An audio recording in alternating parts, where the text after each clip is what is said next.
Mr. Abdul, an entrepreneur, a business consultant, and also a motivational speaker. Today happens to be a great day. As you know, all the time we bring you new updates on KasoaTrendTV and StartupsRoomTV. Today we are currently located at Nyanyano, and we'll be giving you much more updates. Today we'll be speaking to an imam. As you can see, we are currently in the month of Ramadan, whereby I wanted to give you much more update, knowledge, to share the main purpose of why we are in the Ramadan. Today we'll be speaking to the imam who happens to be Imam Idris Zabah, who happens to be the Gomoa Nyanyano Blsa. So Blsa Imam, he happens to be the Gomoa Blsa Imam. We'll be speaking to him to give us much more knowledge, tips, ideas. The main reason why, as you can see, as we are in the month of Ramadan, he'll be giving us much more knowledge, tips, the purpose of the Ramadan, why we are into the month of Ramadan, and it becomes a global, something that we are all performing. So please, we'll be inviting or be welcoming Mr. Imam Idris Zabah to give us much more knowledge. So, Imam Bacho, Imam Kwaba Ediaba StartupsRoomTV, StartupsRoomTV, and KasoaTrendTV. So. Bacho, you can't Imam Idris Zabah Bacho on him. Me Bacho, Medini Imam Idris Ishaaq Zabah. Mini Bisa Nyanyano Imam. Blsa tribe, imam. And sana many imam kakraba down, Guma kakraba Nyanyano kakraba down imam. Yeah, Blsa imam. Imam, and that's a pastor and never to me. I am any Kasa StartupsRoomTV and KasoaTrendTV. So, my pacho, you say, Cecilia, we are saying we are in the month of Ramadan. You were Suma and Yakupon de Mauba Islamua, a Sumba Pon, Yakupon Edikan, Suma, and my Staffona said, Suma, I fasting. This meant, you say, most of one now, we are saying, Omuya fasting. About fasting more, fasting was Islamua, then they are fasting. And the quarry, Chiviana said, fasting, and yes, say, Ibia Yana, yet now on a boat, Yebu Timna, ye, name.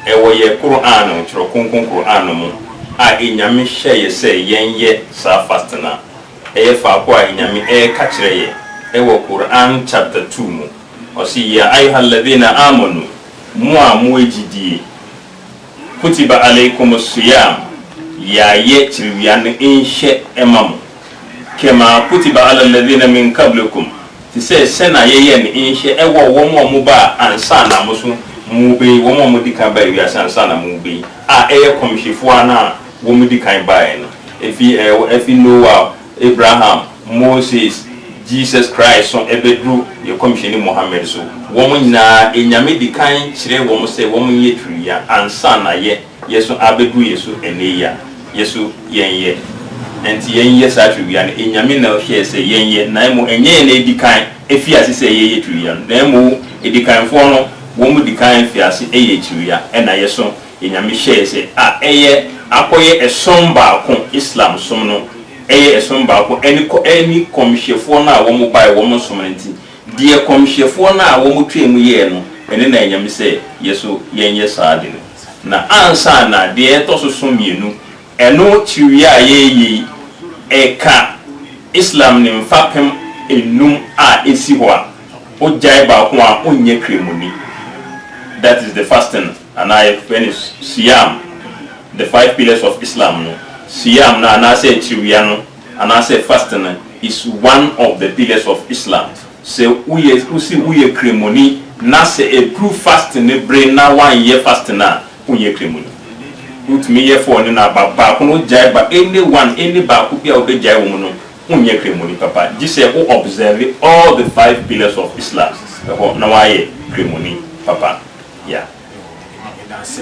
Imam, since now you started fasting for fasting is you 14 days, and now you 14 days. I say a fasting 29 days, a 30 days. and Shabia, a try properly, man, say, I just need no trust 25 and 30 days. And the query the woman say, and son, in Nipa Bay Triviano. One of them say, ye cream for, and I say the lunar calendar. Either 29 days, and I say 30 days. And to say, in Nipa Bay, ye or be can't and also be the intention of the fast now. Or your intention, either 29 days, and I say 30. Sa ye intentional, so be fierce here.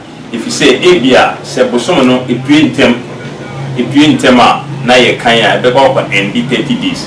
Na Abia, so by the end of the 30, cloud now cover. Now, 29 days, na ya.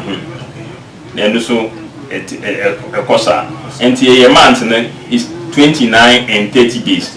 And it could be 29 or 30 days fasting. But I say, a baby, me can't say, to say. And yet, be any part she said, Sena, other calendars in the tea. A bibia in Yamise for Manisha, the men common Shahara, Falia Sumu. Or see, Mumu, a biara or Behum Busuno, and I say, Busum, can Busum, the crescent, the moon, a beer of Behum on Gina Salmon, on fan starting the fasting. Sansuna, so of a breaky fasting at the end of the fasting. The last day, Naso who said Busumene, the pure so Kitwa, now are ending the fasting. Anti Busumene, and say, if you are sent up from the first day, na kind by the 29 days, Naya who Busumene, I was raw in the the next day, Naya breaking, young fasting. But say, Yahua, the kind Amene could see 30 days, Naya breaking. Now, after 30 days, young Fabi ends also. Idris Zabah say Comodiano Egusu Ecoson. You enjoy conversation. Okay. Most of the time, looking at the 29 to 30 days, I think we have after 20 days, there is a specific days in within, like there's a specific 10 days, or let me say 9 days in within. Most of the time, people always, or everybody who is fasting always focus on. Says I 10 days on, I will say all night. Almost to find a kind Quran, or now to a honor, Pachuba, my Chimka, I walk on. I'm not quite Chimka, I walk on the say. Sana, it do not a last 10 days, no. A Cheche, Yamia Treye, I want reveal one full verse about the night of power. Your friend is the Laylatul Qadr, the night of power. Nasa and Ajuno. Yekomshini Muhammad sallallahu alaihi wasallam wa yenchirechia mayati asese sa anajuno na inyame sane Quran no konkon efi the 7th heaven eba the earthly heaven ansa na enuechini na yesane na kakra edi ma komshini no edi ma na kakra bibi obi hia bia na ya asane na ya soma angel Gabriel no abeka hye ni se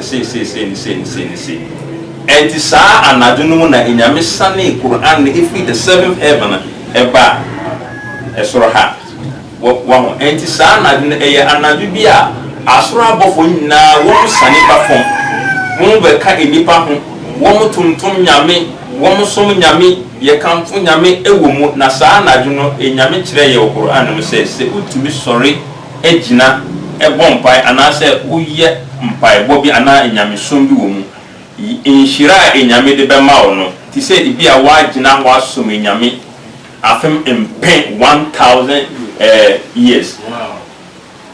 That is 1,000 months. Sorry, 1,000 months. That is who calculate here. Almost 83 years. Wow. Sa anadino kwa yeah, just one night. One night. Na sa one night in the commission say is within that 10 days na.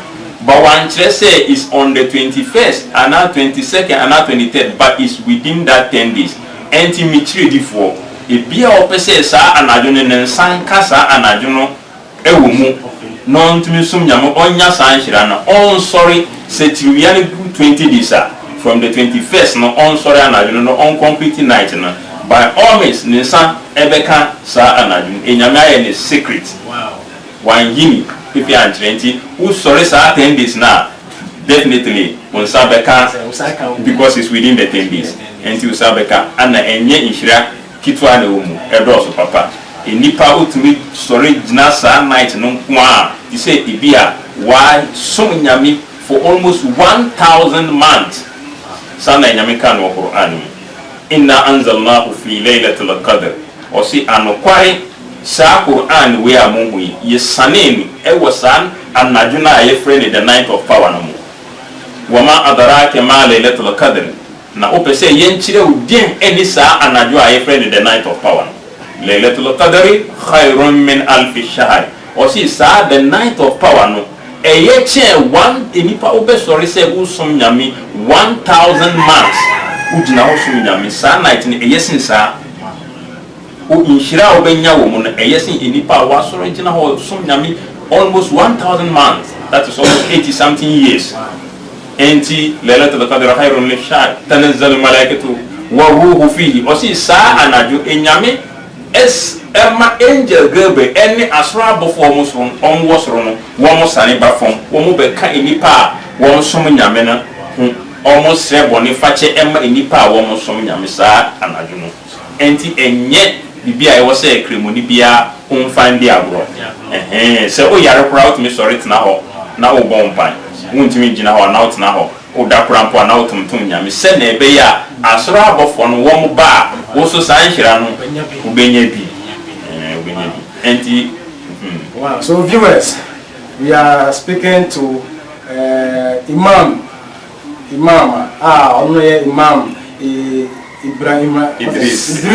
In fact, we are really enjoying the conversation with Imam Idris Zabah, and he's giving us much more knowledge about the month of Ramadan. What he is saying is that the 10 days that we have within this month, in fact, we shouldn't joke with the 10 months, the 10 days, sorry, the 10 days. We should try to wake up. That is where the blessing, the purification is. We should try and energize ourselves to wake up. Try to use the time you have to read the Quran more, make good use of the Quran. You should try to expose the Quran much more. We shouldn't allow the Quran to be at a hiding place. No, we should try to make good use of the Quran. The blessing in this month is much more amazing. This is where we are going to receive much more blessing. And this is the time. You know whether next year we are going to be alive or not. So this is the time we have to make good use of this month. Imam, you have given us much more knowledge, and in fact, we are really enjoying the conversation. Imam, looking at the youth today, most of the time, in fact, most of them only try to, perform this particular purification only on the month of Ramadan. Some people, they don't pray, you only see them praying only the month of Ramadan. That kind of attitude, what is your thought on that? Okay, that is not a good attitude of a good Muslim. A good Muslim always observes all the 5 pillars of Islam, each and every one of them. Anyone who abandons one is not a Muslim. It's not a Muslim. You have to observe all the 5 pillars, and the Ramadan fasting is just one of the pillars of Islam. So when you worship God in the month of Ramadan, and after Ramadan you stop, then it means you are not a good Muslim. You are not a Muslim. You have to observe all the 5 pillars. The alms, you have to give the alms. If you have money, you have to visit Mecca. You have to say the 5 prayers, daily prayers. You have to believe that there is no God but only one God, and that Muhammad is a messenger of God. And then also, there's fasting of Ramadan. So anybody who observes only the month of Ramadan and does not observe all the rest of the pillars is not a good Muslim. It's not a Muslim. Yeah, you have to observe all. And you have to pray 5 times daily. Yeah, whether in the month of Ramadan or not in the month of Ramadan, you have to worship God. That really signifies that you are a real Muslim. Yeah. God is not only in the month of Ramadan, it's all in all the months. Yeah. When you worship Him in Ramadan, it's good. After Ramadan, you have to also worship Him. Yeah. But the blessing in Ramadan is unlimited.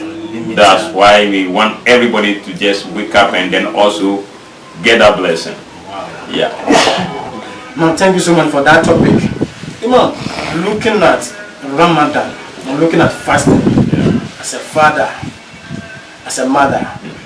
What are some of the, let me say, the conducive age that has to be specified?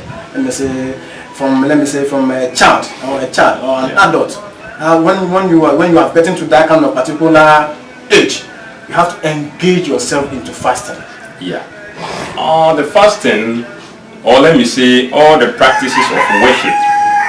Our Prophet, Holy Prophet Muhammad sallallahu alaihi wasallam says, fasting, no, the conducive age, I was say one should fast according to the Holy Prophet Muhammad sallallahu alaihi wasallam.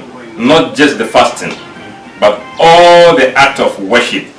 He say, "Muru awladakum bis-salah wa kum sab'a sinin." Or say, "Mumma mun kodan and starting nyamisum anase nyamisum esumno asoren mumma woman starting a year." Say woman do 7 years, sir. That's 7 years, sir. Wadurubuhum aleha bi ashara. Or say mu kachire woman na mu say woman ye na woman do 10 years, sir. Mumfa aba embo woman. So mama ya mumbo ma aba kakra. Sorry kwa ya sorry. Enti enye se nipa ne benyi ansa na obefiasi from the infancy. Oya akwada e na ebe start say ye kire ni say bomodin ti say nkwada omo 8 9 10 years yogumu ye ma obimu start fasting omo di biane ahomachi na normal break by midday. That's the beginning or the sia kakra ebisu from there no on say no dey kosro ebi kura to me call 2 o'clock 3 o'clock enti obenye adu 10 years ana above no, it won't be anything difficult to him to do. Enti sa ena edi chire aye komshini Muhammad or chire say yamfa nchire nkoda no. So the worship starts at that age from 7 onward. Yeah, na ye chire. Yeah. So viewers, we are speaking to Imam Idris Zabah, in fact, and he's giving us much more knowledge. As we are in the month of Ramadan, he's giving us much more knowledge. What Imam is saying is that as a parent, or as a mother, as a father, you shouldn't allow your children to grow up to a certain age that is more than 15, 20 years before you are trying to allow them or engage them into this act. No. The earlier the better. They have to start at a very tender age, at least from 7 to 8 years going, before from 10 to 12 going. In fact, they are going to be much more effective, much more active in the fasting, so that it won't become like a stress or you are trying to pounce on them to acquire that skills at that time. So, charity, like we always say, charity begins at home at an early stage. So we have to start everything at the right time, the right age. Imam, in fact, we are speaking, we are really enjoying the conversation because we share the Blsa is more. It's more, the blessing is more. Which means that within every salat, every prayer, you see there's a time people need to sit down. They do more istighfar. Move to more. And also, people who are within the fasting, more. They have much more time to worship God or to do the necessary thing they have to do. But after this, it's gone. What is your advice to the youth on that? What's your advice on that, madam? My advice and say in Yami and Suno Ewo Bosom Bakum. Yesuno Busum Bia and Yabusum Bakum. Busum Bia in Yamitias, anti Busum Bia, Yesumno woman. Anti we cremoni papa, Busum Bia was a unsum Yamu. My young fat, say. Inshira ewo Ramadan na muninti se Ramadan na edua e kwa na yiri ho se ye sum nyame di busum bia nyame ho because unni me ebre a nyame bes suma sa abafo na woji nkwa na oba beji nkwa se wan sum nyame anase unni nyame sumu a enya Ramadan na sa asro abafo no beji nkwa a unsum nyame a odun se ukọ nyame chen den na okọ akoka nature say unifi unyanya sumni because sabre no unsum nyame enti e wo say busum bia unsum nyame ewo mu eno na eye nyame sum papa bia yensum no day and night sa yes you say need Imam Idris Zabah Kasa is giving us much more knowledge. Imam you say uni ya kasa o much more knowledge additionally the yenja ahaba be so about so ye e be so ade more no ko ya me say fasting ye wom ye wom na ye wo sa 10 days me say hono na ta bono mo ye de more hono say ko fo bi agre no ho e be wa ho so na ncheche mo bebre wo hono so ye mbenya bia tama mo say mo kan Quran na se no nyina yo say ye mbetie bi na ye kire ya wo ho mo say kan Quran no tene keke ba to nim o tena se o nim de wo ho e ba na betie bi no ma ye ncheche mo a ye wo Quran ne mo ne ma wo ya be ma wo be mo say we ye nye wo Pacho, last week that would be my youth no into mo hwe last week that be mo a your mate you mo a on be kanya mo ho e wo mate ayi wo kakra me de be kan on say wo mo yiri wo mo nsom nyame if you say enyame ye komhwe kire say abranti a osom nyame e wo youthful age no mo enyame pesa abranti na asem papa na se osom nyame ade that youthful age no na eba ne se ubenyi na wo ye akokora na ebi anyamesom no kora wantimi anye ne se na ye kire na ye ma wo nhira te se ebia oye abranti osom nyame bas adema wo dada mpo na wo ye afi wo aba akokora na wo se wo yiri wo se wo som akokora so oni ahode a abranti e wo bi de som nyame enti mranti ne enyame pe wo mo nyam som papa enti wo mo yiri wo mo ho ensom nyame se na ebe o mo mfa o mo ba nyame na enyame so ye onfa ono so mben wo mo na omo bibia enko yi emma wo mo yeah so viewers in fact Imam has given us much more knowledge, so we are speaking to Imam Idris Zabah, who happens to be the Gomoa Nyanyano Blsa Imam. He has given us much more knowledge, much more ideas. What we are going to say is that please don't forget to subscribe, like, comment and share, and also share to people, friends, family out there, because in fact this knowledge is very impactful. You need this knowledge. Once we are in the month of Ramadan, you need this, to get much more into yourself, so that you are going to learn more, read more, try to visit the needy. These are the time you have to go through them, share your love to them, so that in fact you are also going to be very impactful. Imam, what I would say, we really appreciate your time. That's a part of what my name any Akasa Startups Room TV, any KasoaTrendTV. So if there's any more about train commodity, if any more topic will be so I remember Kasa. But that's a part of what my name any Akasa Startups Room TV, any KasoaTrendTV. So okay, yes, we that's say most of my befa, Kasa Kakra, Mobama, if you ask us anti dear, a fa Islam, yes, we that's